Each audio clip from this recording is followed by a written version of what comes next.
Masuk adik, masuk. Atas. Iya, masuk. Iya, udah.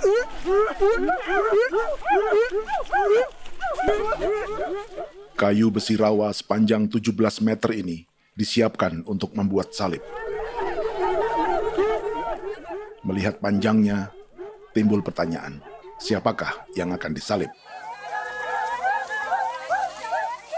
Siapapun itu, pasti sesuatu yang lebih besar dari mereka.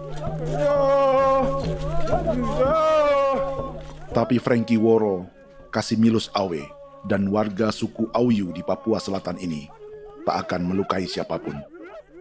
Mereka memakai salib ini sebagai tanda perlawanan.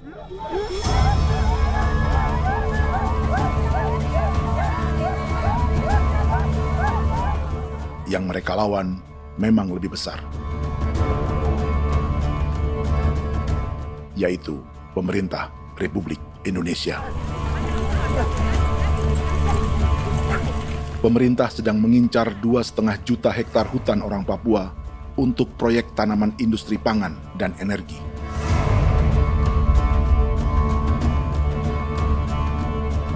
Ratusan kilometer dari salib orang-orang Auyu itu, orang Muyu sedang menyiapkan gerakannya sendiri.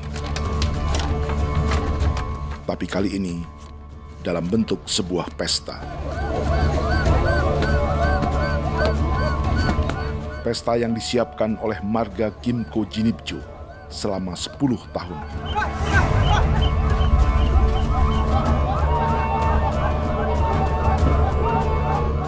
Sosok di marga ini adalah Willem Kimco, orang asli Papua yang tak punya kartu identitas kewarganegaraan manapun.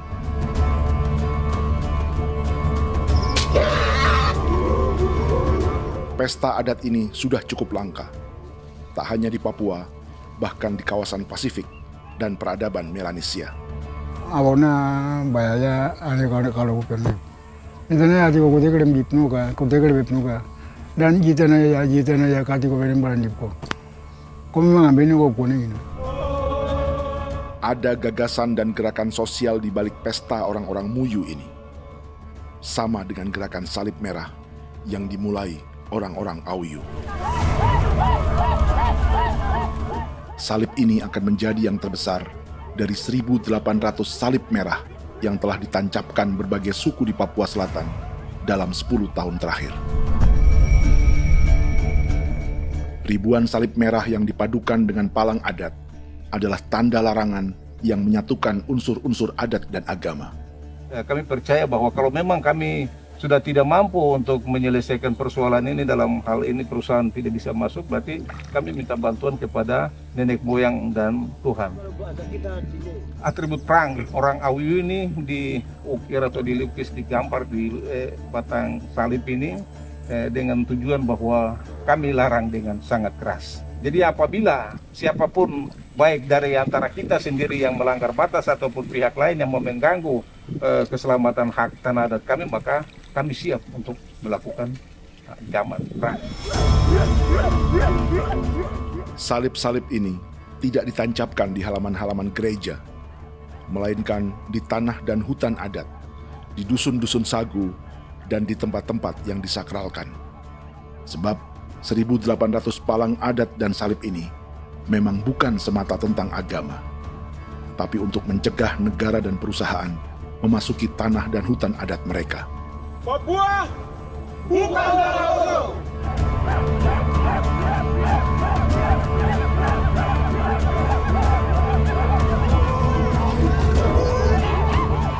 Di zaman TikTok ini, kami ingin menceritakan semua ini lewat film yang pendek.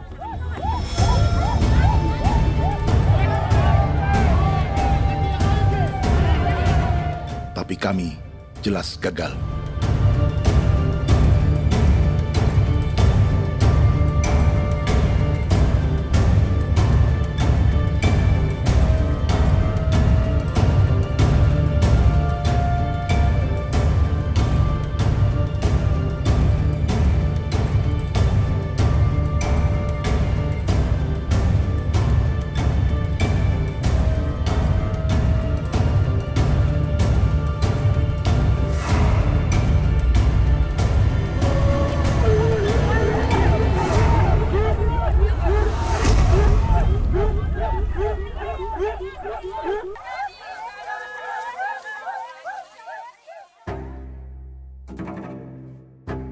Di planet ini, ada 5 pemilik hutan hujan tropis terluas yang tersisa. Kongo di Afrika, Brazil, Peru, Bolivia, dan Indonesia.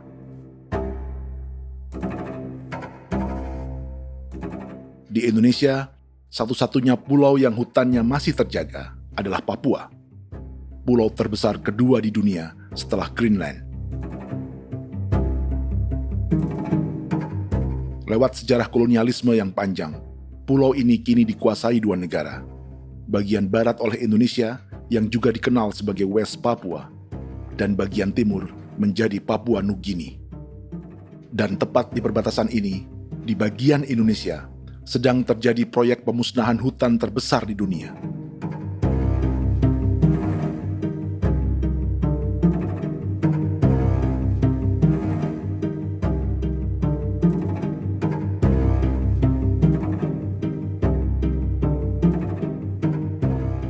Pemerintah Indonesia sedang membuka lebih dari 2,5 juta hektar hutan untuk sawit, tebu, padi, dan peternakan.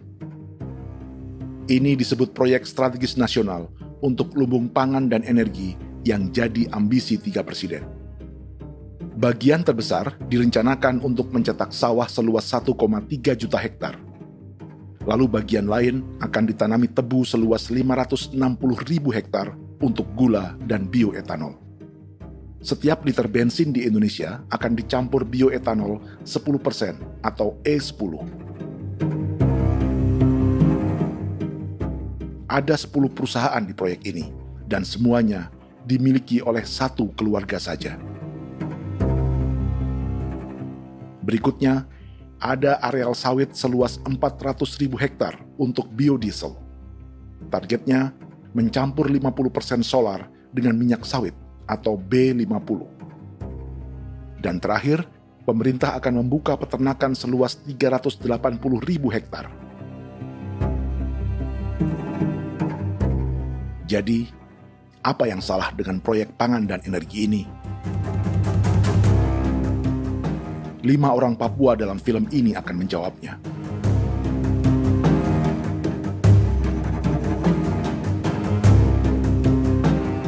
Yang pertama adalah Yasinta Moiwen dari suku Marin.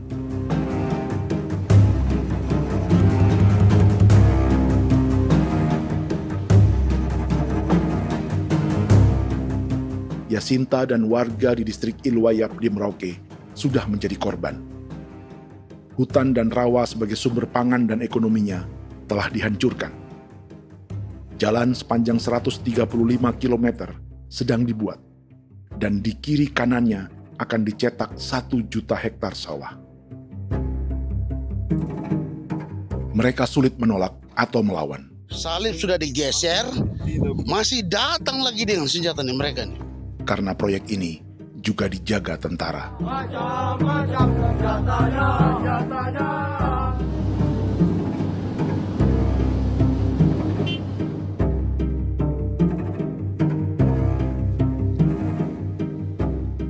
Yang kedua adalah Natalis Buer di distrik Tanah Miring, Merauke. Petani milenial ini merasa ditelantarkan. Sebab setelah hutannya diubah menjadi sawah, sebagian sawah-sawah ini tak tergarap. Orang asli Papua seperti Natalis tak punya modal untuk benih, pupuk, perawatan, hingga ongkos panen.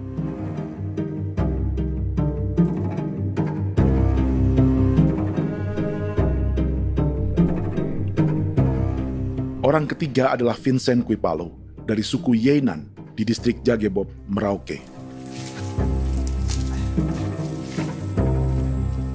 Vincent dan suku Ye sedang menjadi korban. Hutan adat orang-orang Ye sedang dihancurkan untuk perkebunan tebu dan bioetanol. Tanah mereka juga diincar untuk markas-markas militer, pasukan yang akan menjaga proyek pangan dan energi ini.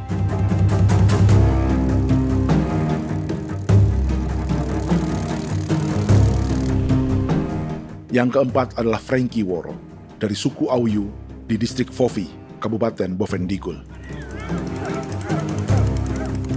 Hutan dan tanah mereka terancam perluasan perkebunan sawit untuk campuran biodiesel atau B50. Orang-orang dari suku Auyu ini adalah calon korban. Merekalah salah satu pelopor gerakan Palang Adat dan Salib Merah. Meski kadang berseberangan dengan gereja yang mereka anggap lebih mendukung pemerintah dan perusahaan. Mereka bahkan sedang merencanakan gerakan yang lebih besar, dengan salib yang lebih besar. Tanah milik Somu Sobisiba itu bahwa tanah ini diciptakan oleh Tuhan dan memberikan warisan kepada kami. Kami ini hanya hak jaga.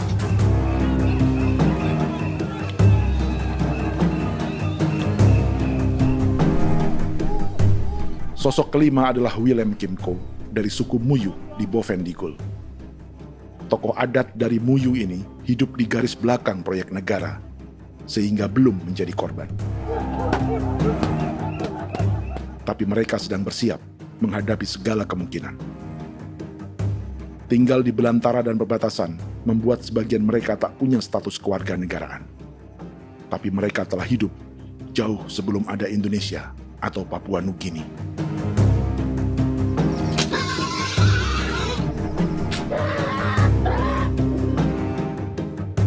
Kelimanya mewakili jutaan orang asli Papua yang sedang terancam eksistensinya. Jika kita merasa kepunahan peradaban Neanderthal di Eropa, Aztec dan Inca di Amerika, atau aborigin di Australia adalah sejarah masa lalu, film ini menceritakan bagaimana pemusnahan sebuah bangsa dan kepunahan sebuah peradaban sedang terjadi di masa hidup kita.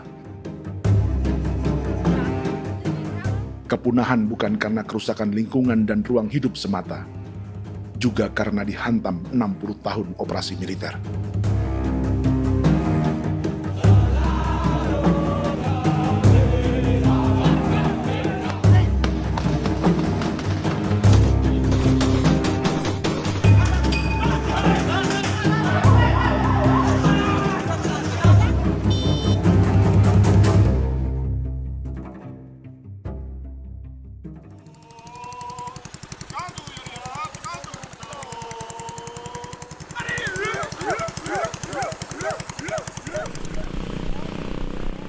Frankie Woro dan orang-orang Auyu sedang berburu. Tapi lokasi perburuan mereka mulai dikuasai perusahaan perkebunan sawit.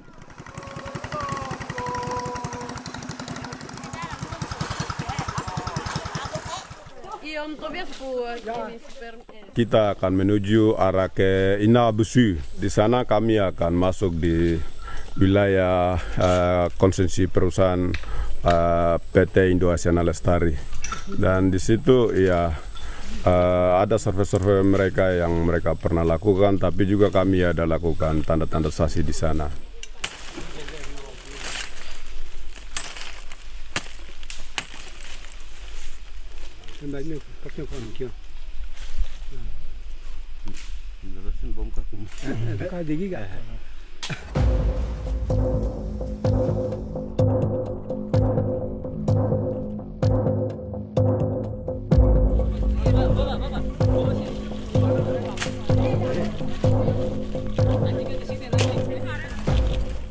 Dapat dengan yang induknya, tapi karena induknya dia lari dan terlambat kerja, akhirnya yang bisa kita dapat dia punya anak ini saja.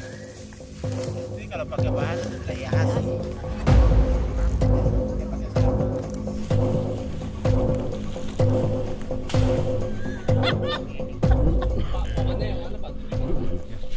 Pohon ini pohon bitanggur, dia punya kayu ini kita biasa gunakan untuk kerja perahu, dan juga kulit depu getanya itu kita pakai untuk kerja ini, panah-panah ini lem, jadikan lem ini, panah-panah.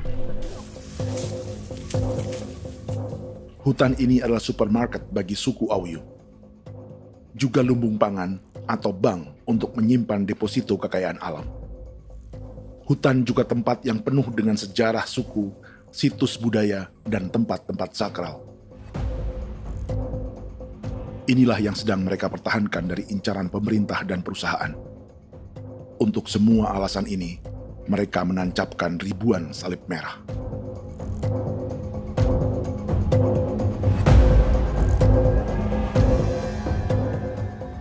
Tapi dari kampung, warga suku Auyu memberi kabar pada Frankie tentang intimidasi oleh aparat negara agar mereka melepas tanah ke perusahaan sawit dan berhenti memasang palang adat dan salib merah. Ada beberapa titik yang saya sudah siap, tetapi di sini emergensi dari saya, terutama di Kampung Sokanggon, PT Damai Timber. Dia mengganggu saya dengan menggunakan kekerasan maupun pihak hukum. Dan kemarin saya ada pernyataan penolakan secara resmi, tapi masih tetap dalam menggunakan pihak hukum untuk masuk, untuk harus dituntut saya untuk harus diterima perusahaan itu. Kita di situ ada 15 marga, tetapi 15 marga juga tidak setuju. Marga-marga siapa yang terima dan marga-marga mana saja yang menolak. Nanti kita lihat dari pertimbangan itu, dan di situ dan kita undang mereka untuk bicara dengan kami. Sebagai sosok yang aktif dalam gerakan, warga Auyu terus memberi informasi lapangan kepada Frankie yang tak selalu berada di kampungnya. Izin pernyataan yang mereka paksa saya untuk tanda tangan itu, tapi sementara saya tidak tanda tangan. Data semua ada di tangan saya.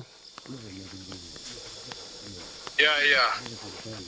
Baik, kalau gitu itu lebih bagus karena tanda tangan itu yang berbahaya. Iya.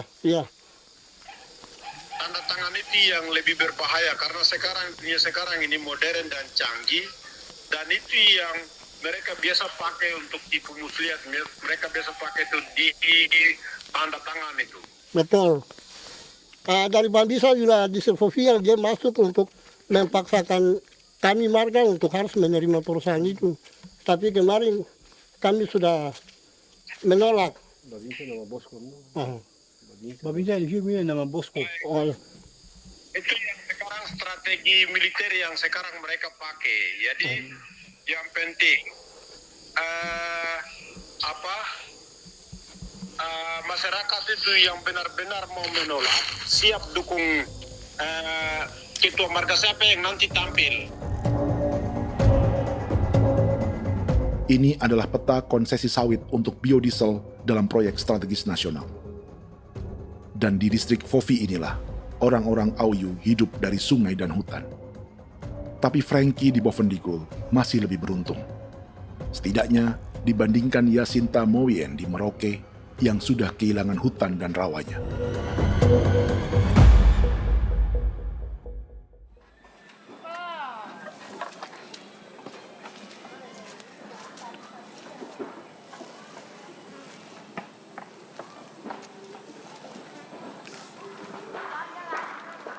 Yasinta dari suku Marin adalah petani sayur di Kampung Wanam, distrik Ilwayap, Merauke.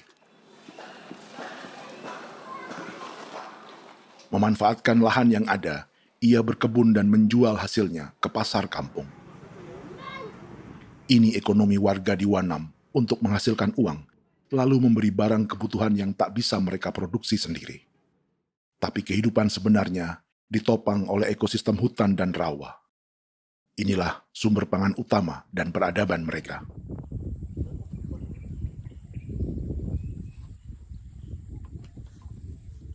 Namun ketenangan ini diusik ketika tiba-tiba Juli 2024 di Pelabuhan Wanam datang ratusan alat berat untuk proyek pangan dan energi pemerintah.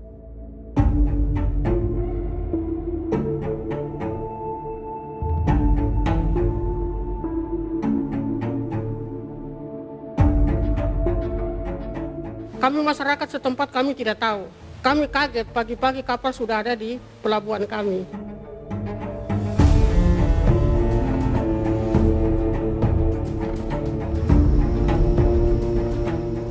Yasinta Mowien atau Enrika Gebze dan warga lainnya tak pernah diajak bicara atau dimintai pendapat. seakan-akan Papua adalah tanah kosong. Kita suka kaget yang dong bawa turun alat berat dong bawa turun, kita kaget masyarakat. Dorang subongkar itu kayu-kayu.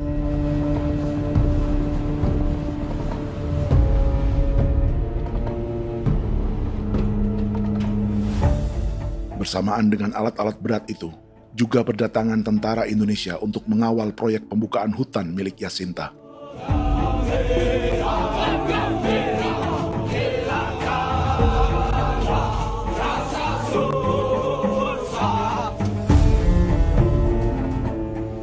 Ribu alat berat didatangkan dari Cina ke Papua oleh perusahaan bernama John Lin Group sebagai kontraktor pemerintah. Ini disebut sebagai pesanan eskavator terbesar di dunia dengan nilai 4 triliun rupiah. Misinya membuka hutan dan rawa milik orang Marin, salah satunya untuk membangun jalan sepanjang 135 km. Sementara di kiri kanannya akan dicetak sawah yang ditargetkan seluas 1,3 juta hektar. Jalan berupa garis lurus ini bukan rute tradisional ekonomi masyarakat. Jalan ini akan menghubungkan kawasan perkebunan sawit dan tebu di sebelah timur, juga untuk mobilisasi pasukan militer. John Lin Group adalah perusahaan yang dimiliki Andi Samsudin Arsyad atau yang dikenal dengan Haji Isam. Sebagian orang mengenalnya sebagai pengusaha yang hobi balapan mobil.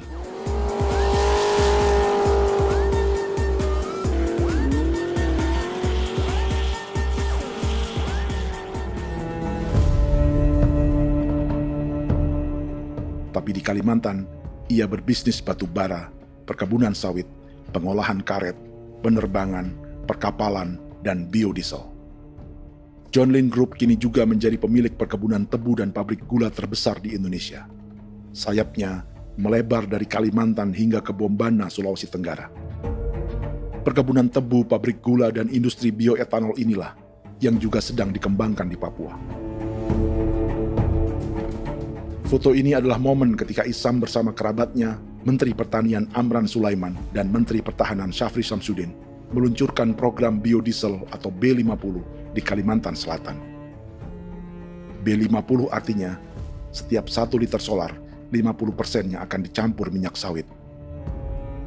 Perusahaannya, PT John Lin Agroraya, menjadi salah satu pemainnya.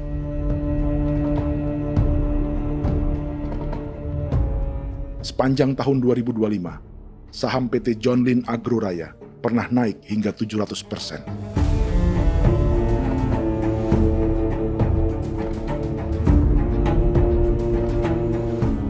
Perusahaan sawitnya yang lain, PT Pradiksi Gunatama, sahamnya bahkan pernah naik 4.000% hanya dalam 1 tahun.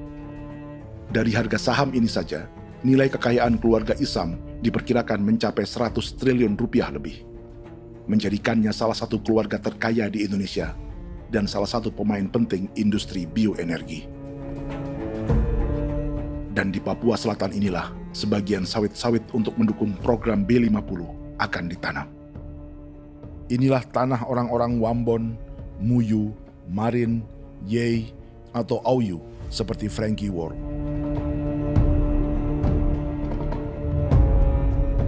Haji Isam pernah menjadi tim kampanye nasional Presiden Joko Widodo dalam pemilu 2019 saat melawan Prabowo. Bintang Mahaputra Utama diberikan kepada Saudara Andi Syamsuddin Arsyad. Beliau berjasa luar biasa dalam mendorong pertumbuhan ekonomi daerah maupun nasional. Setelah menjadi presiden, Prabowo memberi gelar kehormatan Bintang Mahaputra Utama pada Isam.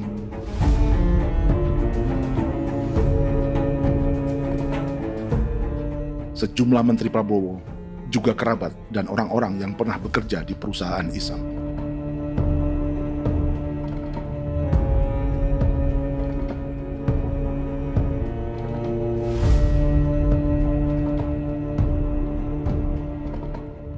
Lawan sebesar inilah yang sedang dihadapi Jacinta di kampung Wanam, Merauke. Atau petani perempuan lain seperti Enrika Gebze. Jadi alam kita ini sudah rusak. Jadi kita itu biasa jalan dari sini tuh harus pasang jerat di situ, harus cari makan di situ lagi. Itu tempat-tempat itu pasang-pasang jerat, tempat babi, rusa, sekarang sudah tidak ada lagi.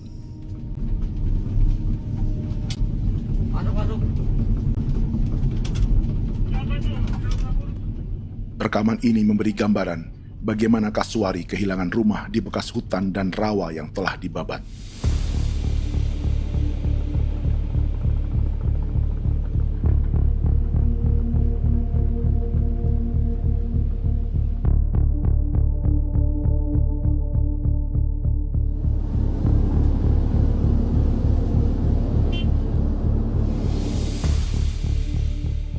Keterlibatan tentara dalam proyek pangan dan energi di Papua memakai dalih bahwa ancaman terhadap negara kini tak hanya perang secara militer, tapi juga melalui pangan dan energi. Kementerian Pertahanan pun terlibat karena proyek ini dianggap operasi militer selain perang. Jadi tugas kamu adalah menjaga sumber cadangan pangan nasional. Macam-macam senjatanya, Proyek ini menambah panjang alasan mempertahankan kehadiran tentara di Papua dalam 60 tahun terakhir. Saat ini, jumlah tentara Indonesia di Papua mencapai 56.000 personel, atau ada 1 tentara untuk setiap 100 orang Papua. Bandingkan dengan rata-rata nasional, di mana hanya ada 1 tentara untuk 696 penduduk Indonesia. Itu belum termasuk polisi. Artinya, 1 orang Papua dijaga lebih banyak senjata dari rata-rata penduduk Indonesia. Tanah dan hutan diambil secara sepihak untuk kepentingan pembangunan batalion dan bandar antariksa. Ini bentuk perampasan masyarakat. Penolakan kehadiran markas-markas militer terjadi di sejumlah tempat di Papua. Tak hanya karena trauma dan ketakutan, juga karena mengambil tanah-tanah adat.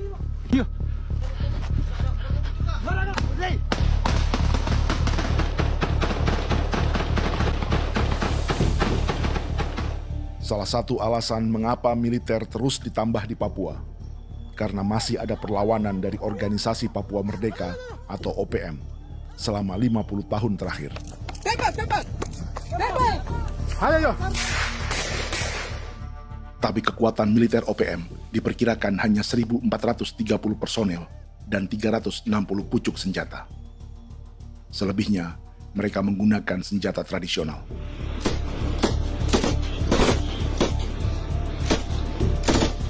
Dengan demikian, kekuatan tentara dan polisi di Papua 58 kali lebih besar dari gerilyawan Organisasi Papua Merdeka.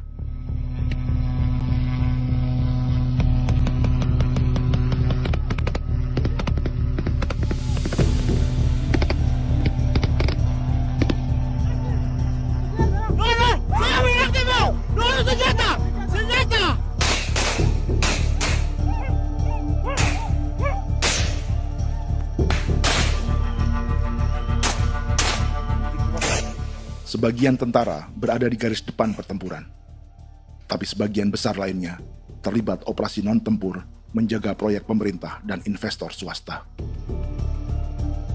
Seperti Batalion Infanteri Teritorial Pembangunan di distrik Jagebob, Merauke ini. Lokasinya bersebelahan dengan konsesi lahan tebu untuk gula dan bioetanol milik PT Murni Nusantara Mandiri. Baik perusahaan maupun markas militer, keduanya mengambil hutan milik suku Ye dari marga Kuipalo. Tapi orang datang tanam ini saja di sini, tanam papan nama ini. Victor Kuipalo menunjukkan apa yang terjadi. Jadi kita juga kaget ini. Nah, kalau ini papan nama ini memang ini papan nama ditanam tapi bukan haknya mereka yang ini. Ini hak kami di sini, hak dusun kami, marga Kuipalo yang punya hak dusun ini. Setelah memasang patok, alat berat mulai bekerja untuk membangun markas militer di tanah orang Ye.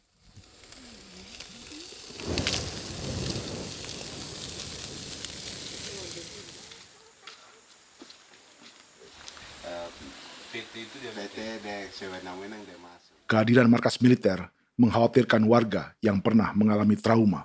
Takut kenapa? Kalau macam yang awal macam sekarang Bu Kampung hidup ini kan aman. Terus kenapa harus didirikan korem di sini? Bukankah dengan adanya korem semakin aman, ada tentara di sini? Kalau untuk kampung kayaknya tidak bisa aman kalau ada tentara, paling masyarakat dipukul itu ini. Kalau kampung hidup begini malah saya sejahtera dan saya punya masyarakat. Apa pernah ada pengalaman buruk sebelumnya dengan tentara di daerah sini? Ada yang cerita waktu pos-pos di sini tuh di 13, 12 itu zaman katanya Patimura. Memang kasihan. Malah kita punya orang ini yang dianiaya betul, dipukul. Disuruh kerja bakti tidak mau atau lama mencari, namanya kita pangkur sagu itu butuh waktu 1 minggu. Kalau lama begitu ya paling diseret apa pukul itu.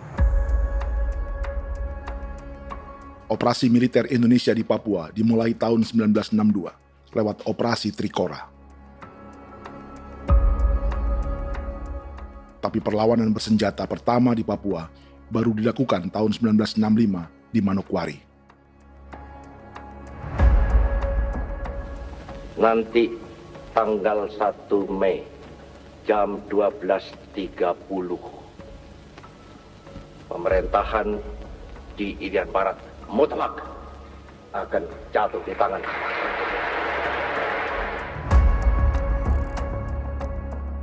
Sejak itu, selama 60 tahun, operasi militer untuk menaklukkan Papua terus dilakukan. Salah satu operasi militer paling berdarah adalah Operasi Wibawa untuk memenangkan Indonesia dalam jajak pendapat tahun 1969. 643 orang tewas di Paniai. Lalu disusul 4.146 korban tewas antara tahun 1977 hingga 1978.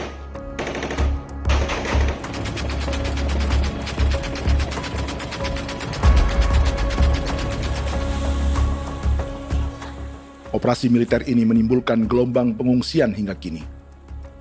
Dewan Gereja Papua mencatat 103.000 orang menjadi pengungsi pada tahun 2025 dan nyaris tak diberitakan media-media Jakarta. Jumlah pengungsi terbesar tercatat di Nduga yang mencapai 20.000 jiwa. Banyak di antaranya yang sedang hamil, seperti Jubiana, salah satu pengungsi Nduga. Otakarik mesti kagi be muguruk berselari di namen wane gosel bigari me egirik munene an nimbo mesle berselar nene wam darik lek prak de oi gore bangal no so ndak lo yo nandam yanet ndang no yat de nanen di ko nerwa membri wal marwa egirik munene wa tri mbel no semana o ngal siak ya ber kumbik nyak masala orena me wo solo rina men wani ko semane kuman nak wani wani ndemo ko ndak misalna me bre ko lo nak no semana ne be minute waru ra kana bi ndige war de mino pragit de laina bulan maret april yana mana kantan barak na lire na bam ne Jubiana lalu menamai anaknya pengungsi Kogoya. Selain Jubiana, juga ada Emma dari Maibrat yang melahirkan di hutan. Sampai di kampung gini, katanya bilang ada tentara yang bangun jembatan. Nah, capek itu juga pun masih tahan. Kembali lagi ke hutan lagi. Seperti itu sampai saya jatuh di tengah jalan. Orang sampai terbanting di kayu semuanya. Berasa sakit begitu. Melengkapnya tuh Domika Serli, pengungsi Wako. Masyarakat sipil dari Kampung Aitrem sementara mengungsi karena kampungnya sementara dikuasai oleh TNI Polri. Seratusan ribu pengungsi di Papua saat ini jauh melampaui jumlah yang mengungsi ke Papua Nugini tahun 1984, yaitu 10.000 orang karena menghindari operasi militer.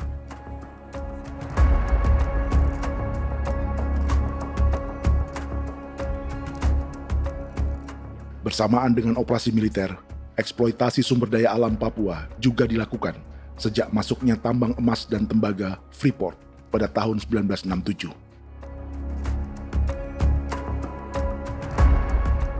Disusul perkebunan sawit awal tahun 1980-an. Lalu ada perburuan buaya untuk diambil kulitnya.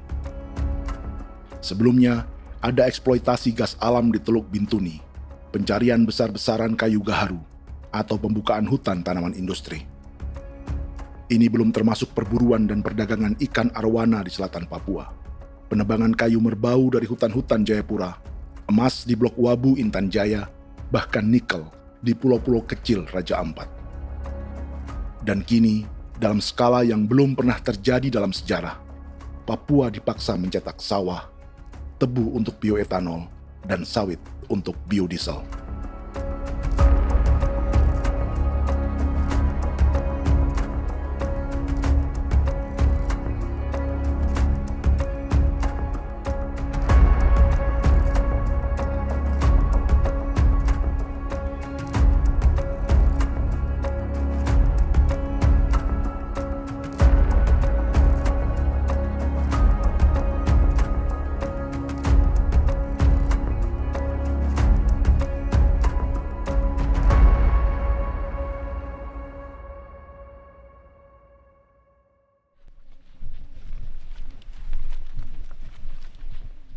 Inilah yang sedang menimpa keluarga Vincent dan Victor Kuipalo di Merauke. Hutan mereka diambil untuk markas militer dan industri perkebunan, PT Murni Nusantara Mandiri. 1 dari 10 perusahaan yang diberi konsesi untuk menanam tebu dan memproduksi gula. Keesokan harinya, Victor dan kerabatnya memberi tanda cat merah di pohon-pohon yang berada di batas tanah mereka.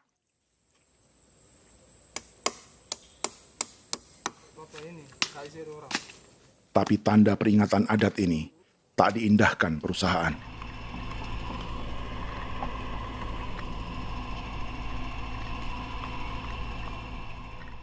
Dua bulan kemudian, perusahaan tetap memasuki tanah marga Kuipalo. Sama-sama. Kami manusia, kau lihat. Tapi sudah sakit hati sekali saya kasih tahu adik. Ini sama baikin kalau pikiran berubah lagi hari ini. Kami juga punya tangan, hanya beda rambut. Mister itu juga. Woi, buka. Tidak.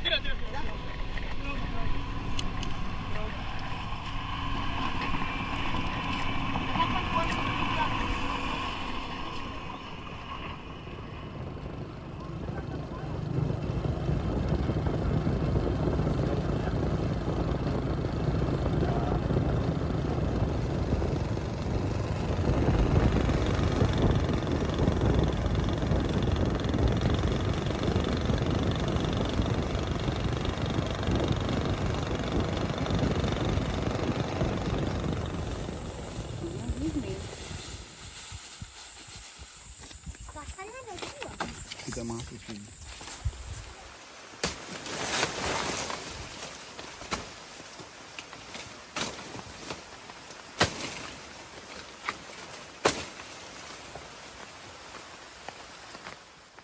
Jadi ya untuk itu seperti saya katakan tadi, apakah lebih baik kita tidak usah ada kah atau bagaimana, kita pisahkan dari negara ini kan? Jangankan tuh, saya kemarin bicara sama Daniel, datang sama saya dengan persoalan Kodam ini. Saya bilang, Pak Daniel, kalau lebih baik saya ngungsi ke Papua Nugini. Dia bilang, aduh Bapak jangan begitu. Ya memang, kalau tidak bisa menghargai kami, lebih baik pilihan yang itu yang saya memilih. Lebih baik saya pindah dari sini. Saya mengungsi ke Papua Nugini, di negara tetangga. Masih di laut. Apa? Saya bilang sama Kapolsek, Pak, Agustus ini 17 Agustus saya tidak kasih naik bendera merah putih. Saya bendera ada, nanti saya taruh di meja. Bendera saya ada. Karena saya punya pikiran percuma kita ini merasa bahwa kita hidup di bawah naungan merah putih. Ternyata merah putih tidak lindungi kami. Tidak anggap kami sebagai kami rakyatnya. Dia lambang negara. Dan kami menghargai lambang negara itu. Ternyata lambang negara ini kita bernaung di bawah lambang negara ini. Kita tidak dilindungi. Hak kita tidak dihargai.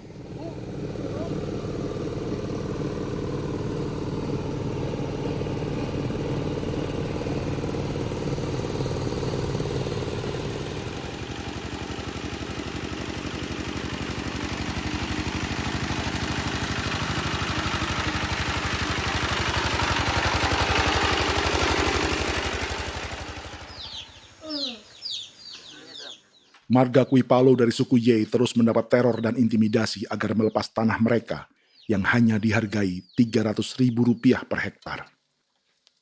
Tapi mereka tidak berjualan tanah.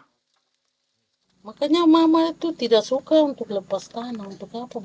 Baru di dalam hutan itu ada obat-obat tradisi.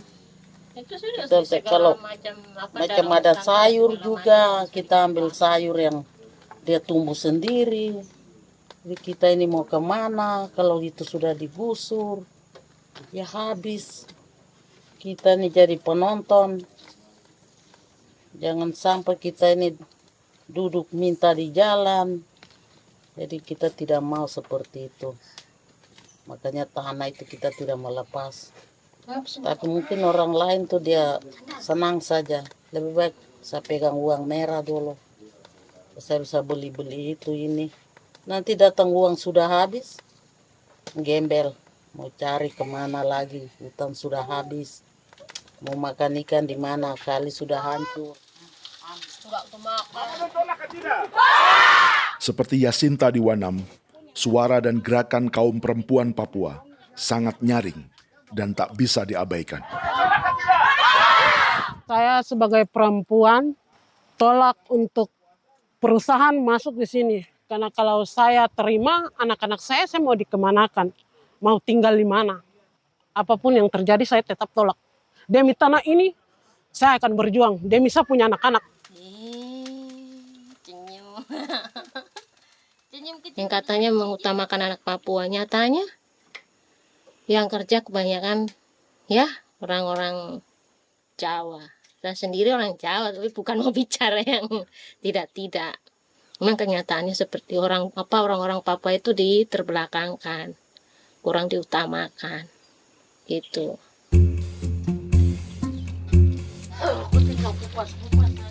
Proyek food estate seperti mencetak sawah, bukannya tak diikuti warga Papua.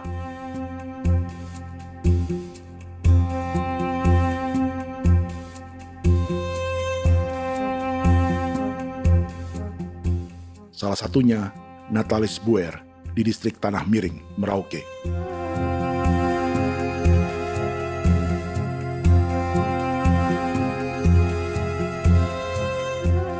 Setelah menghabisi hutan, pemerintah Indonesia mencetak sawah untuk tanaman padi karena beras mulai menjadi makanan pokok menggantikan sagu. Sebagian besar penggarapnya adalah warga transmigran yang datang sejak era 1980-an. Bahkan petani transmigran sudah ada sejak Belanda membuka proyek padi kumbe di distrik Kurik. Lokasi yang sering jadi langganan pejabat Indonesia memamerkan sawah di Papua. Tapi Natalis juga ingin belajar menanam padi atau bersawah. Namun ia kesulitan karena dibutuhkan modal untuk benih, pupuk, hingga pemeliharaan dan panen. Lalu sawah-sawah ini pun mulai dikuasai pendatang.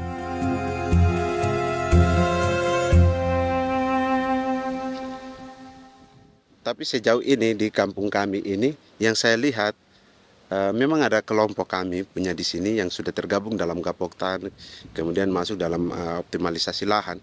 Tapi baru saya anak asli yang punya lahan di sini. Mereka tidak punya.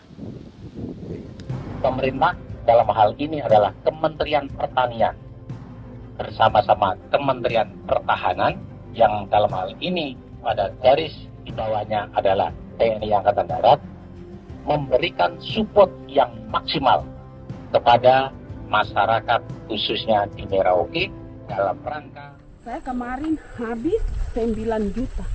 9 juta ya? Iya, 9 juta karena dia sudah tidak dipakai toh. Ya.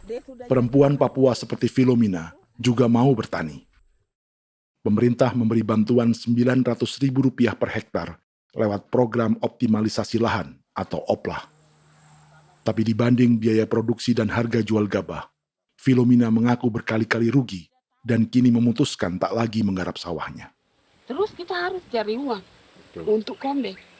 Betul. Karung kita beli. Karung beri sendiri lagi. Tenda kita beli. Ini dari yang offline ini don tidak siapkan. Tidak ada. Tidak ada ya, jadi mama don sendiri. Itu yang saya ada bilang, 900.000. Itu modal untuk Kerja sawah ini. mulai dari kerja sampai nanti panen. Panen. Wih, ngeri sekali. Iya, lucu toh? Tidak dapat itu. Betul, Mam. Dong maksud begini. Kalau disuruh tanam ubi berhektar-hektar, mari datang. Kita tahu cara rawatnya bagaimana, Iya. tanamnya bagaimana, tanam model bagaimana supaya hasilnya model begitu. Kita tahu. Kalau yang ini kan kita baru belajar. Sebagian hutan milik warga Senayu di Merauke sudah dibuka untuk sawah dan kebun tebu oleh PT Global Papua Abadi. Proyek pertanian ini dikerjakan oleh Kodim Merauke.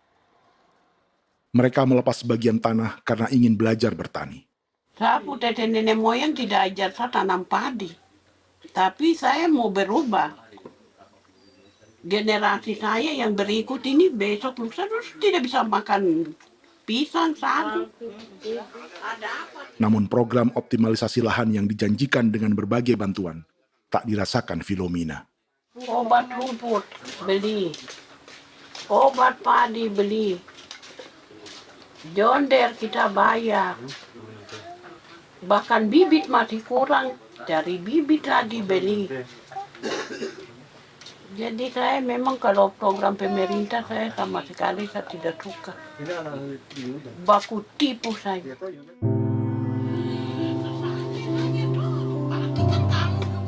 Mereka merasa ditinggalkan sendiri, jatuh bangun belajar bertani padi.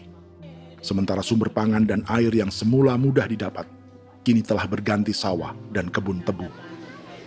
Dulu kita masih bisa jalan, nanti masak di kali, pakai air kali. Minum pakai air kali. Sekarang, kok mau masak? Tidak ada air Sudah susu, mau minum tidak bisa. Sudah dengan obat. Drone semprot tebu itu saja drone. Drone yang semprot. Saya lihat di itu. Jadi kita bukan drone yang terbang di atas untuk disemprot. Dong lempar pupuk di bawah ya dia mengalir ke kali. Mengalir ke kali, ke rawa-rawa.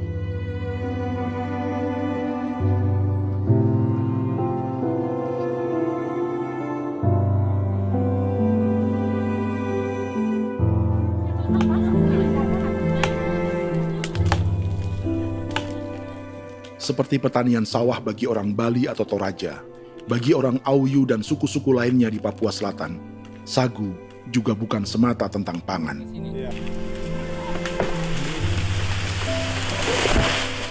Bagi orang Auyu dan Marin, sagu adalah kerabat, sosok orang tua, sosok nenek moyang yang harus dijaga dan dilindungi. Lagi bikin apa mama ini mama? Pakai toko itu sagu.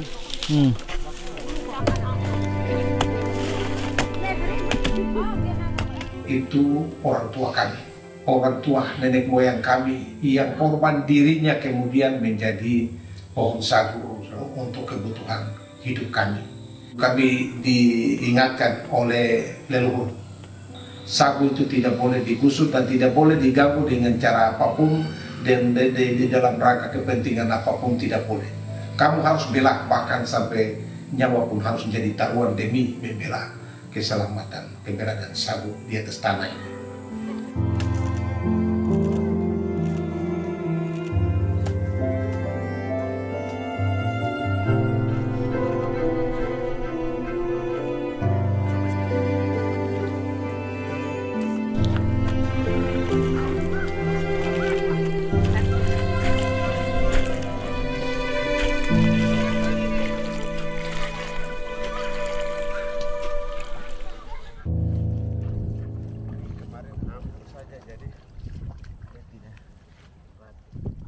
Menurut Natalis, pemerintah di Jakarta mendefinisikan lumbung pangan semata urusan beras dan mencetak sawah.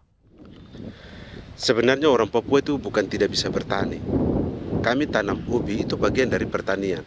Nah, pertanian yang dimaksud oleh pemerintah itu harusnya selalu itu kalau bisa pemerintah harus spesifikkan pertanian apa yang dimaksud, pertanian tanam padi atau pertanian tanam ubi, petasan dan lain-lain. Ini yang harus dispesifikkan dulu.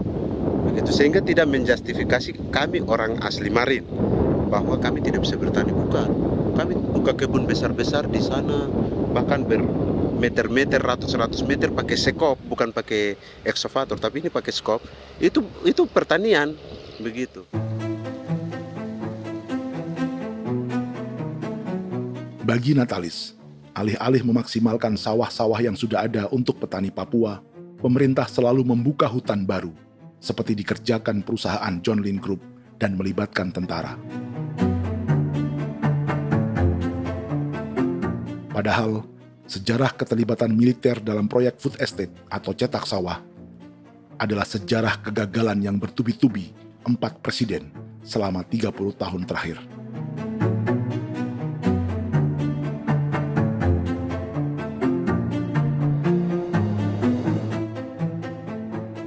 Papua bukan yang pertama menjadi proyek lumbung pangan yang melibatkan tentara. Kalimantan telah menjadi korban 30 tahun sebelumnya.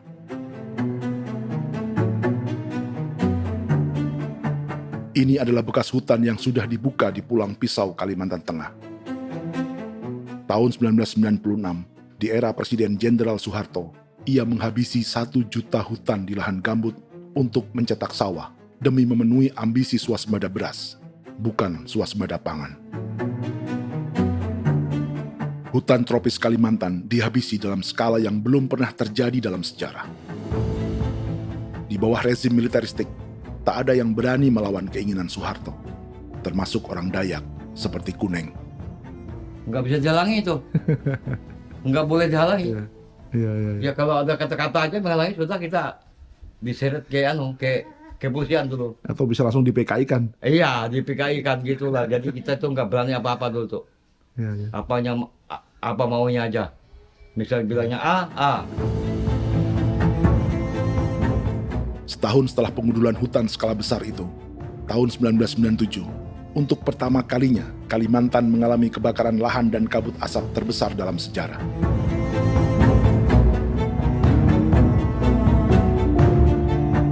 Sebagai ilustrasi, ini kondisi kabut asap tahun 2015.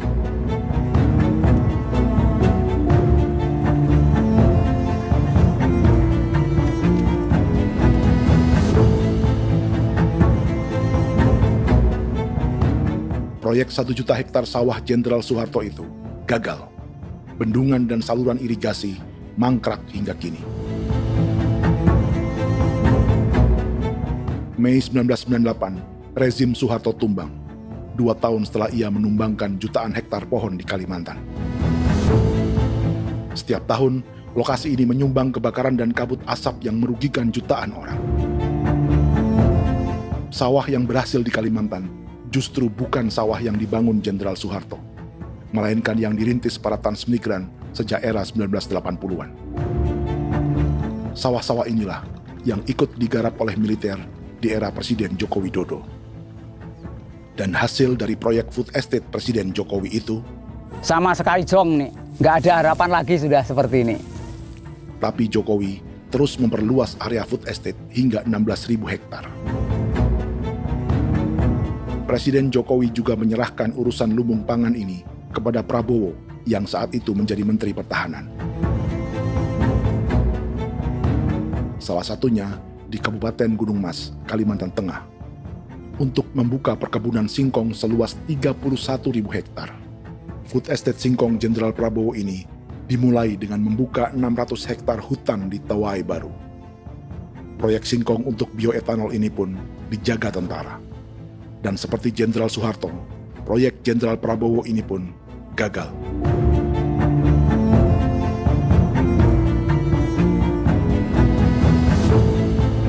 Dengan reputasi ini, Joko Widodo dan Prabowo justru sedang membuka 2,5 juta hektar di Papua.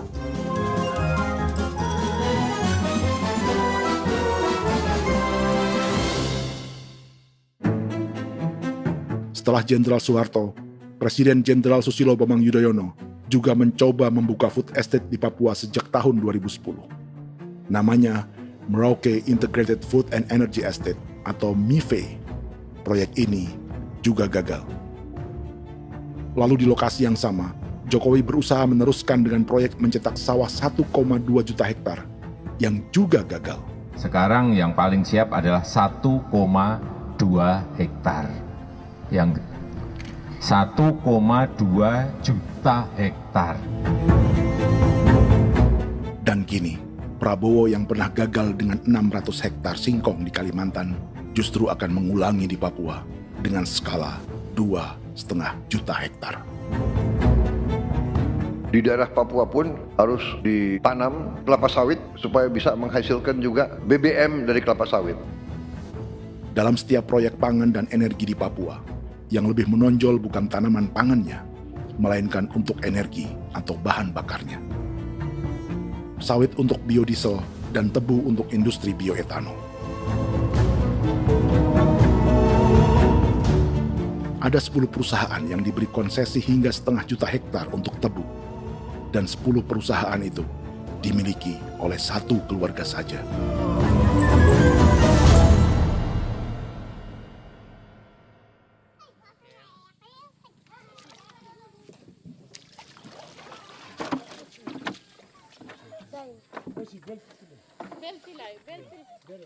Para perempuan Auyu di Bovendigul akan berangkat memancing. Priska Beni membantu menyiapkan perahu.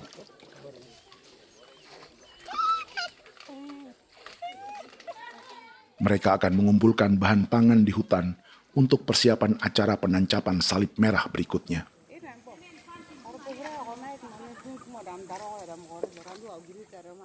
Priska sudah mengambil posisi memancing.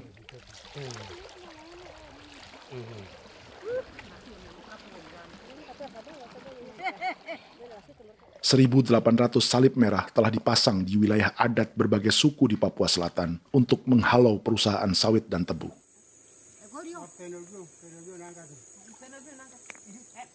Maria Tebung yang paling muda datang membawa hasil. 2 ekor ikan gastor alias gabus toraja. Sebagai generasi Z, pendidikannya sampai sekolah dasar.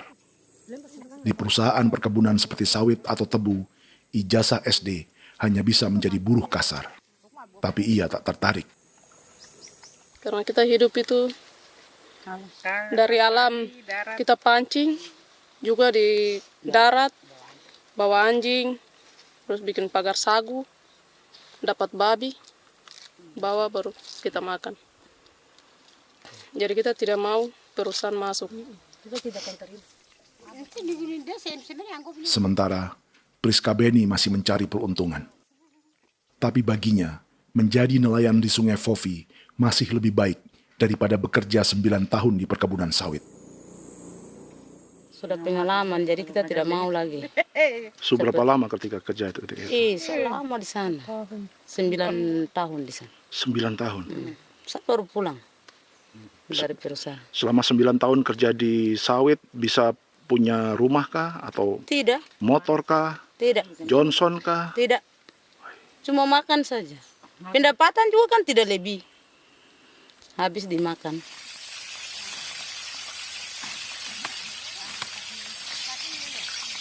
Satu minggu libur berapa hari? Tidak libur. Minggu tetap kerja? Tetap kerja. Tidak bisa ke gereja? Hari Minggu kerja. Jadi dia tidak mengenal agama perusahaan itu. Di grup perusahaan sawit Korindo, Priska digaji 2 juta rupiah per bulan dan tinggal di mes karyawan. Tapi gaji itu dipotong bahan makanan atau BAMA rata-rata 1 juta rupiah setiap bulan. Korindo adalah grup perusahaan yang salah satu usahanya adalah hutan tanaman industri dan sawit di Bovendigul dan Merauke. Di Papua, mereka memakai bendera PT Tunas Sarwa Ema Perusahaan ini pernah memberi bantuan pada Keuskupan Agung Merauke. Keuskupan Merauke belakangan mengeluarkan pernyataan mendukung proyek strategis nasional di Papua. Umat Katolik yang memprotes sikap gereja tersebut ditangkap polisi. Jadi selama 9 tahun tidak bisa nabung? Tidak. Makan saja. Makan saja. Makan saja. Menabung bagaimana keperluan banyak. Tidak sampai. Habis di anak-anak uang sekolah. Uang 1 juta itu mana sampai. Mau nabung juga tidak cukup. Sudah pengalaman, jadi kalau di sini perusahaan mau masuk tidak.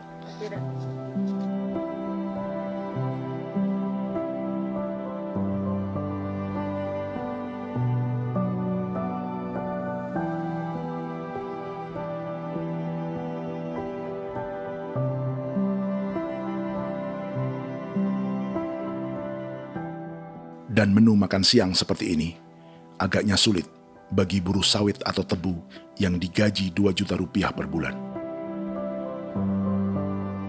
Generasi Z seperti Maria Tebung atau generasi milenial seperti Priska Beni punya matematika ekonominya sendiri. Sawit untuk biodiesel atau tebu untuk bioetanol tak akan ada bedanya bagi mereka.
Perkebunan tebu 1,5 juta hektar di Merauke adalah ide 3 presiden untuk menggenjot penggunaan bioenergi sebagai campuran bahan bakar fosil.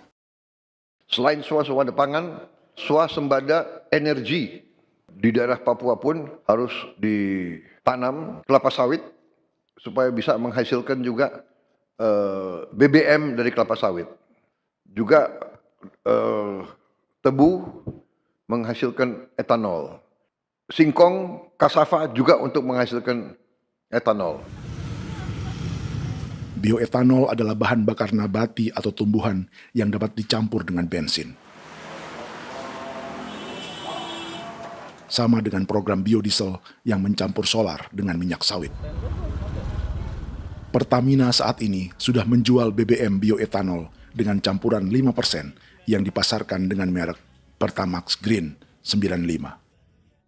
Tapi pemerintah ingin menaikkan kadarnya menjadi 10% atau E10. Maka ke depan kita akan mendorong untuk ada E10. Kemarin malam sudah kami rapat dengan Bapak Presiden. Bapak Presiden sudah menyetujui untuk direncanakan mandatori 10% etanol. Idenya untuk mengurangi ketergantungan pada bahan bakar fosil yang diimpor dan menimbulkan polusi.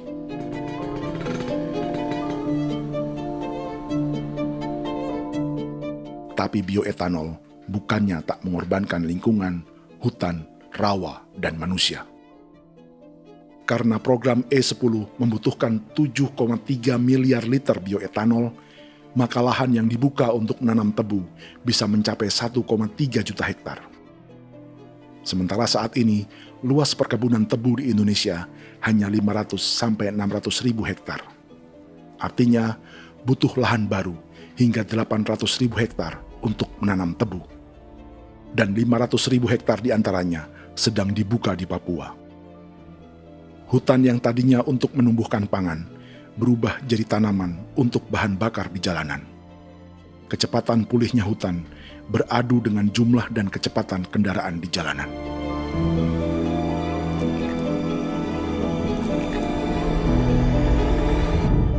Dahaga terhadap energi tak pernah bisa dipuaskan. Setelah minyak sawit untuk biodiesel, dunia kini merambah singkong, jagung, dan tebu untuk bioetanol.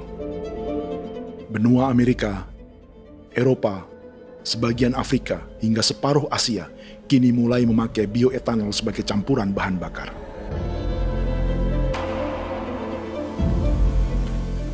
Selain perebutan lahan, masa depan dunia juga dibayangi semakin mahalnya harga pangan karena persaingan antara perut manusia dengan tangki kendaraan. Ini adalah lokasi perkebunan tebu dan bioetanol PT Murni Nusantara Mandiri yang mengancam tanah Vincent Quipalo dan orang-orang Ye di Merauke. Beberapa kilometer di selatan adalah PT Global Papua Abadi yang mengancam tanah orang-orang Muyu dan Marin. Dua perusahaan ini adalah bagian dari 10 perusahaan yang mendapat konsesi lahan untuk tebu dan bioetanol di Merauke. Batas konsesi mereka bahkan sama dengan batas negara Indonesia dengan Papua Nugini. Salah satu ciri bahwa peta konsesi ini dibuat di Jakarta dari atas meja.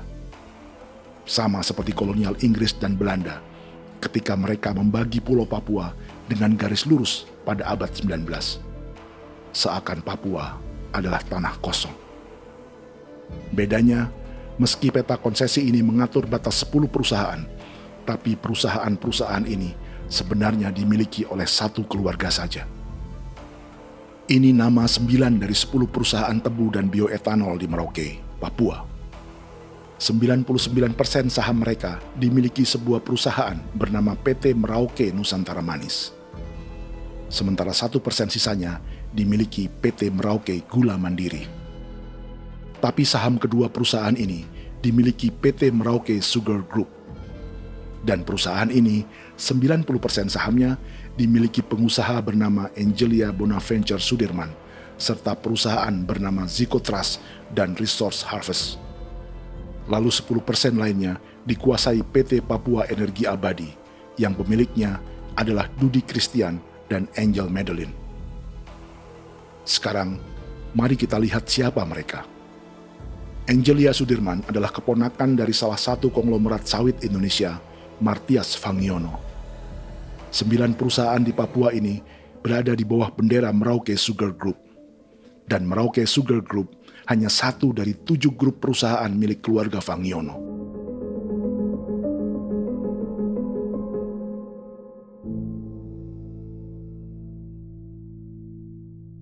Ini Martias Fangiono. Seperti Haji Isam, Martias selama ini dikenal sebagai pengusaha sawit yang kini merambah bisnis tebu dan bioetanol. Ini momen saat penanaman perdana tebu di Merauke bersama Presiden Joko Widodo Juli 2024. Di sini juga ada anak Martias Fangiono, yaitu Wirastuti Fangiono. Wirastuti adalah salah satu yang menonjol dari keluarga Fangiono. Tahun 2025, Forbes mencatatnya sebagai konglomerat termuda dengan kekayaan 23 triliun rupiah yang mengendalikan 2 grup usaha, FAP Agri dan Surya Dumai Industri. Keduanya adalah perusahaan sawit dan biodiesel. Anak dan bapak ini adalah investor utama bagi Jokowi dan Prabowo untuk proyek tebu dan bioetanol di Papua. Sementara yang ini adalah Martua Sitorus, pemilik raksasa agribisnis dunia, Wilmar International, yang juga memegang konsesi sawit di Papua lewat berbagai perusahaan. Tapi Martua kini memakai bendera baru, yaitu KPN Corporation, atau Karunia Prima Nastari. KPN inilah yang memiliki kelindan bisnis dengan keluarga Fangiono untuk proyek tebu Merauke. Apalagi grup Wilmar yang didirikannya juga pemain gula utama di Australia. Tahun 2010, Wilmar membeli 100% saham perusahaan gula terbesar Australia, Sucrogin. Akuisisi senilai 1,5 miliar dolar Amerika ini langsung menjadikan Wilmar salah satu pemain tebu terbesar dunia. Sebagian bibit tebu yang ditanam di Merauke adalah varietas yang dikembangkan Lembaga Riset Gula Australia atau Sugar Research Australia. Sugar Research Australia lalu menjalin kontrak pengembangan bibit dengan PT Global Papua Abadi milik Fangiono. Tapi masalahnya, Sugar Research Australia adalah badan publik yang tugasnya memajukan petani tebu dan sebagian dananya berasal dari pajak warga Australia. Itu artinya, warga Australia membiayai pengembangan bibit tebu untuk investor dan pemerintah Indonesia. Dokumen ini menunjukkan bahwa lembaga yang dibiayai warga Australia itu pernah memiliki kontrak penyediaan bibit dengan PT Global Papua Abadi milik keluarga Fangiono. Kontrak itu baru berakhir pada November 2024. Artinya, saat Presiden Jokowi dan keluarga Fangiono menanam bibit tebu pada Juli 2024 ini, kontrak itu masih berlaku. Nama lain dalam keluarga ini adalah Siliandra Fangiono, yang pada tahun 2024 dijuluki Raja Sawit Termuda dengan kekayaan 39 triliun rupiah dalam catatan Forbes. Ia mengendalikan grup First Resources. Secara umum, keluarga Fangiono memiliki 20 perusahaan di Sumatera, 32 perusahaan di Kalimantan, 1 di Jakarta, 2 di Singapura, dan 25 perusahaan di Papua. Di Papua, perusahaannya tersebar dari Sorong, Mapi, hingga Merauke. Para politikus dan pejabat Indonesia terus membesarkan konglomerasi, meski Martias Fangiono pernah divonis 1,5 tahun penjara karena kasus pembalakan liar dan kebun sawit ilegal tahun 2007. Sementara tahun 2022, Wilmar terlibat kasus korupsi ekspor minyak sawit dan divonis mengembalikan kerugian negara 11,8 triliun rupiah. Tumpukan uang ini disebut sebagai pembayaran dari grup Wilmar yang diterima secara simbolis oleh Presiden Prabowo pada Juni 2025 lalu. Tapi peran raksasa biodiesel dan bioetanol dunia ini belum akan surut di Indonesia. Bahkan sebaliknya. Sebuah dokumen presentasi bisnis dari Wilmar International Limited pada tahun 2010 ini bisa menjadi petunjuk. Presentasi ini bagian dari proses pembelian 100% saham raksasa tebu Australia, Sucrogin. Dalam presentasi ini, Wilmar mengaku ditawari konsesi lahan 200.000 hektar di Papua, atau dulu disebut Irian Jaya, untuk menanam tebu. Dengan penerbangan hanya 2,5 jam dari kantor Sucrogin di kota Townsville ke Merauke, Wilmar akan mengawinkan bisnis gula dan bioetanolnya menjadi pemain dunia. Dan lokasi yang diincar oleh Wilmar adalah distrik Ilwayap di Merauke, kampung halaman Yasinta Moiwen. Dan persis disinilah, 14 tahun kemudian, ribuan eskavator John Lynn Group milik Haji Isam mulai membuka hutan sebagai kontraktor pemerintah. Presentasi dan gagasan ini dibuat oleh Wilmar pada Juli tahun 2010. Sebulan kemudian, Agustus 2010, pemerintah Presiden Susilo Bambang Yudhoyono meluncurkan proyek Lumbung Pangan dan Energi Merauke atau Merauke Integrated Food and Energy Estate. Targetnya membuka lahan 1 juta hektar dalam 5 klaster yang masing-masing 200.000 hektar. Angka yang sama dengan presentasi Wilmar. 5 tahun kemudian, 2015, giliran Presiden Joko Widodo yang mau melanjutkan proyek pangan dan energi 1,2 juta hektar. Menjelang pensiun sebagai presiden, Jokowi kembali menggencarkan proyek ini dan melibatkan Prabowo sebagai Menteri Pertahanan. Jokowi lalu mendukung Prabowo sebagai presiden berpasangan dengan anaknya, Gibran Rakabuming Raka sebagai wakil presiden.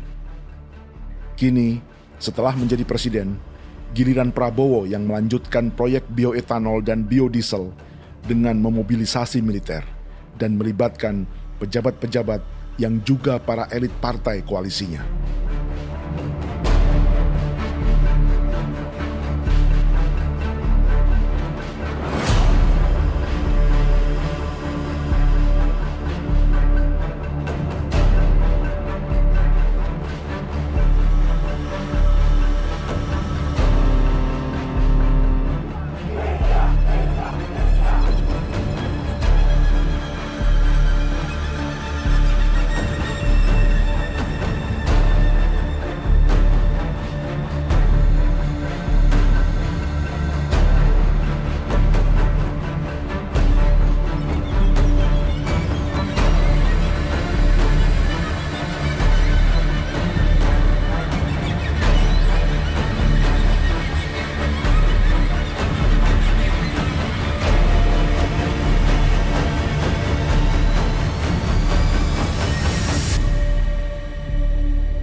300 tahun lalu, hutan-hutan di Pulau Jawa dalam waktu singkat berubah menjadi perkebunan tebu di bawah rezim kolonial Belanda.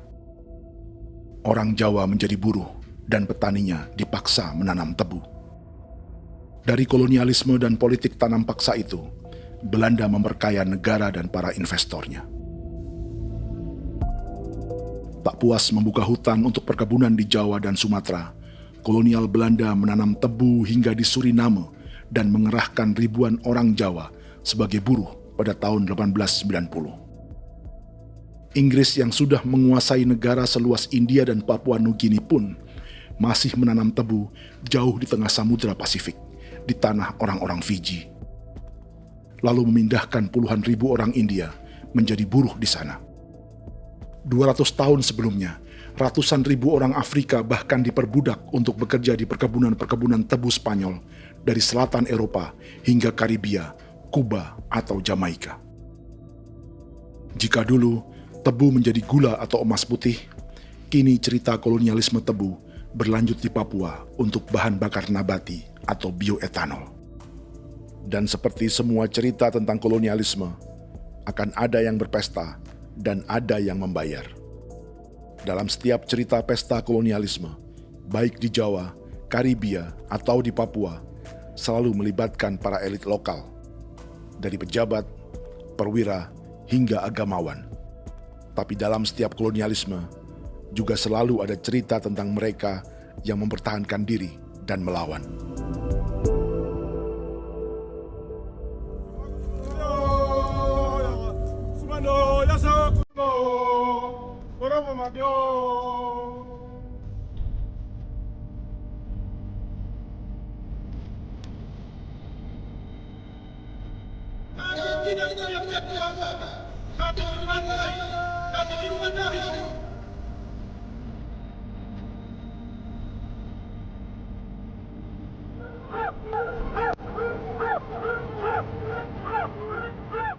Dalam sejarah Gereja Katolik banyak pemimpin-pemimpin yang adalah tanda petik itu adalah Judas-Judas juga.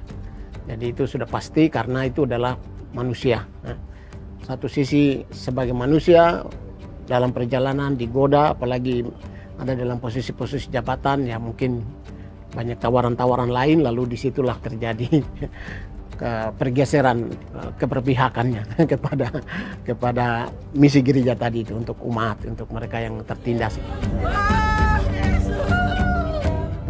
Orang kirim eksavator, orang kirim tentara, orang kirim polisi. Pukul kami bukan pencuri, kami tidak pernah mencuri orang barang. Kami tidak pernah menangis ke orang lain. Kami tidak pernah menangis ke kita bapak mama, kami menangis kepadamu.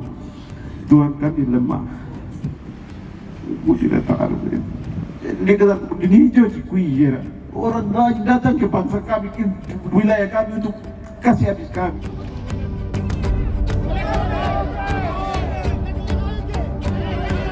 Ya Hakimam Dehi, Ya Hakimam Dehi, Kono Ya Hadikul Dehi, Kono Ya Hadikul Dehi. Kita buat sasi seperti begini untuk menolak perusahaan apapun yang masuk di tanah kami. Kalau kita kasih, kita bikin rusak sekarang, kita punya generasi berikutnya mau dapat kemana. Jadi kita nyatakan sikap di sore hari ini, kami tolak.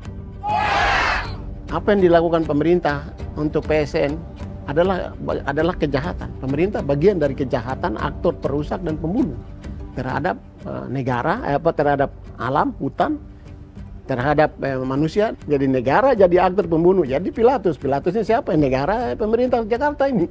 Tanah Wiu bukan kosong. Masyarakat adat kami masyarakat.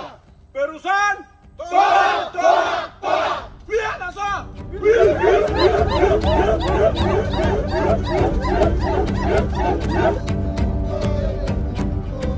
Jika tanah adat dan hutan adat hilang, kami mau hidup di mana? Maka di sini saya mau bilang, negara jangan tipu-tipu kami lagi.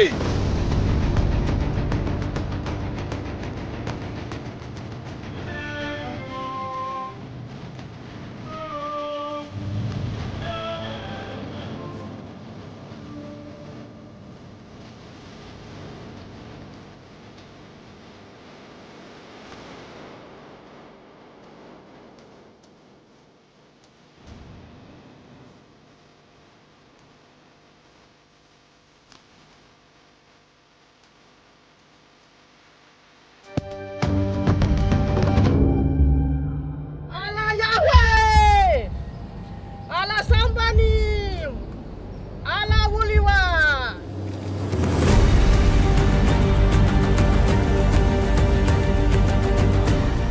Kalau kami dianggap orang Papua itu bagian daripada Republik ini, tolong hargai kami. Dengan adanya PSN, PT John Hindrook yang sudah menerobos tanah kami dan hutan kami, merusak alam kami. Itu yang kami datang ke Jakarta jauh-jauh dari Papua. Kami mau bersuara kepada Bapak Presiden Prabowo Subianto, di mana keadilan untuk masyarakat Papua. Tolong lihat masyarakat Papua yang sudah mati. Kami bersepakat menyatakan, 1.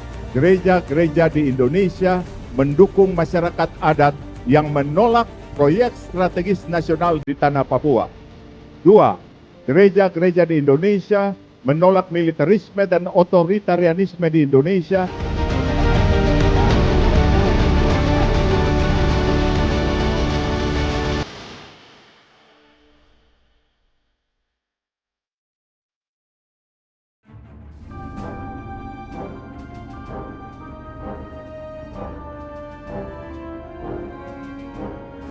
Kita sering merasa banyak hal buruk sudah jadi cerita sejarah. Dan kita sekarang hidup lebih baik, lebih beradab, atau mustahil melakukan kejahatan seperti di masa lalu. Kita tidak lagi menghukum mati orang dengan memenggal kepalanya. Kita menembaknya atau menyuntik racun agar tertidur dan mati. Tapi ada hal-hal yang tak berubah. Salah satu pembantaian yang kuat di ingatan kita adalah kejahatan Nazi atau genosida di Rwanda. Padahal pembantaian juga sedang terjadi di masa kita, seperti di Gaza, Palestina. Penghancuran sebuah peradaban seperti Indian di Amerika atau Aborigin di Australia juga kita anggap masa lalu. Sekarang kita merasa lebih baik dan lebih toleran.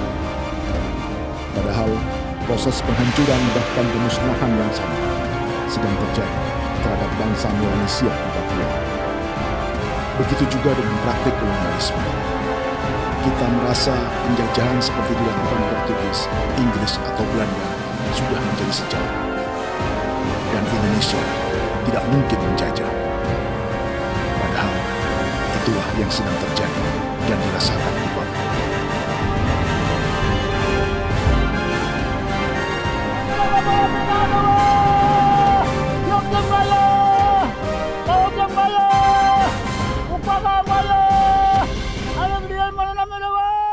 Jalannya sejarah ini disadari Willem Kimco di pedalaman Bovendigol, Papua.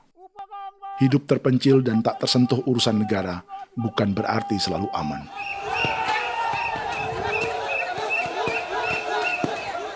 Untuk sampai di tempat ini, orang-orang Muyu menempuh 2 hari berjalan kaki mengarungi hutan, lembah, dan sungai. Termasuk mereka yang datang dari perbatasan Papua Nugini. Mereka berkumpul untuk memenuhi undangan pesta adat yang disebut Awon Atatbon atau Pesta Babi. Yang mengundang adalah marga Kimco Jinipjo. Yang dituakan di marga ini adalah Willem Kimco. Ia tak punya kartu tanda penduduk dan kewarganegaraan manapun, baik Indonesia atau Papua Nugini. Tahun 1984, 10.000 orang Papua, terutama suku Muyu, mengungsi ke Papua Nugini untuk menghindari operasi militer Indonesia, termasuk Willem Kimco.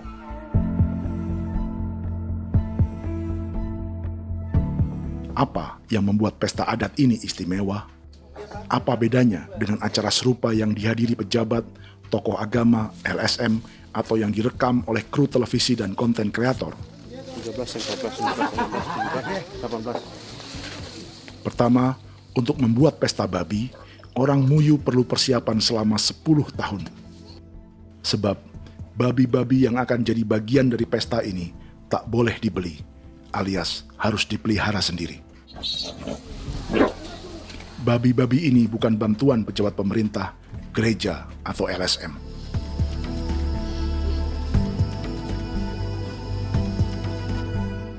Yang kedua, babi-babi ini tidak dipelihara di kandang. Jadi punya nama babi ini kah? Harimau. Harimau? Harimau. Dia kulit dengan ini bulu di harimau, macam harimau begitu yang kasih nama harimau. Setelah diberi nama, mereka dilepas liarkan di hutan sejak kecil. 10 tahun kemudian, jika tiba saatnya pesta, para pemburu akan mencari mereka di dalam 479 hektar hutan milik marga Kimco. Suku atau marga lain tak akan mencurinya di hutan, karena mereka sudah punya babi dan wilayah masing-masing. Itu artinya mereka harus tetap menjaga dan mempertahankan hutannya agar babi-babi bisa hidup. Demikian juga dengan lahan pangan mereka yang menumbuhkan sagu, keladi, atau aneka sayuran.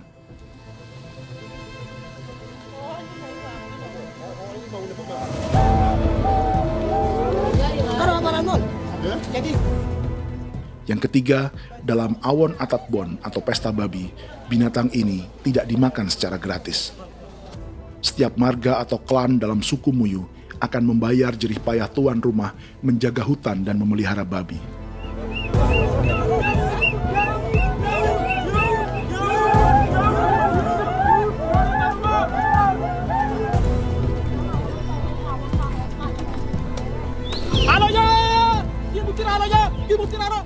Ini seperti arisan untuk menjaga budaya dan lingkungan.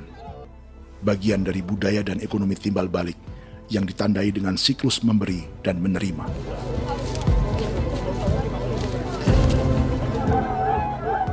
Ini juga cara orang Muyu membangun dan memperluas aliansi. Awon bet begul bet, ulan yau kando bet, asat bet anani, asat bet yang liga anani, oh ado amte nani, menini tu na jaga, kepo kemo ko di mana, kepo kemo mayat ni, kep tetek no mayango, kep kanin bet wini ke iftore wen, ni wen ni tu na jaga dek me, oke, kepo nanti kutu kemo, kepo kepasa kutu orang, kene man gini wani wani, koko kati bolon jabeng, koko kuning bolon jabeng. Jika Willem Kimco dan marganya bisa menjaga hutan dan wilayahnya, marga lain ikut diuntungkan sebagai sebuah ekosistem. Demikian juga sebaliknya. Alasan keempat, mengapa pesta babi ini memiliki tempat khusus dalam peradaban orang Muyu, karena Willem Kimco khawatir peradaban mereka akan punah, menyusul ancaman terhadap ekosistem dan hutan. Setiap marga atau klan harus mengkonsolidasi diri dan membangun aliansi.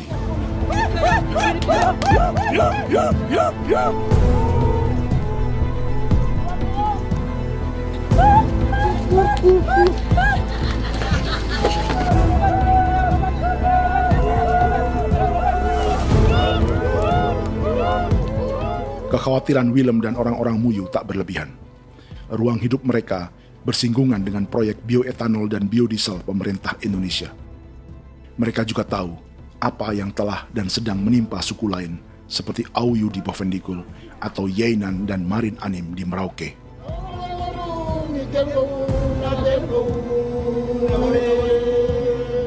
Jika suku-suku lain menggunakan palang adat dan salib merah sebagai gerakan perlawanan, orang-orang Muyu memakai pesta babi untuk mempersiapkan diri dan konsolidasi. Sebab berbeda dengan saat mengungsi tahun 1984, kali ini yang datang ke tanah orang-orang Muyu tak hanya tentara, juga alat-alat berat bersama para pebisnis pangan dan energi. Sama Manu, awal datang.